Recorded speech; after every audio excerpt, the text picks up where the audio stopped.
هل يمكنك أن تتخيل أن هناك رجلاً واحداً فقط يمتلك أكبر مجموعة سيارات خاصة في العالم؟ 7,000 سيارة بقيمة تتجاوز 5 مليارات دولار. نعم، ما سمعته حقيقي، وهذه ليست سوى بداية الحكاية. إنه سلطان بروناي، أحد أغنى رجال العالم وأكثرهم غموضاً. لكن ما يملكه من سيارات ليس إلا جزءاً صغيراً من عالم فائق الرفاهية.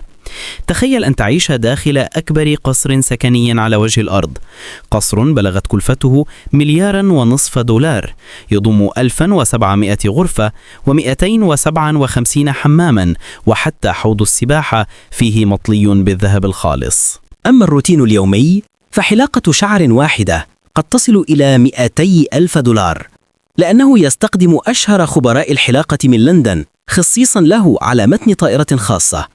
ولك أن تتصور أنه امتلك طائرة بوينغ فاخرة مطلية بالذهب من الداخل والخارج بتكلفة قاربة 400 مليون دولار.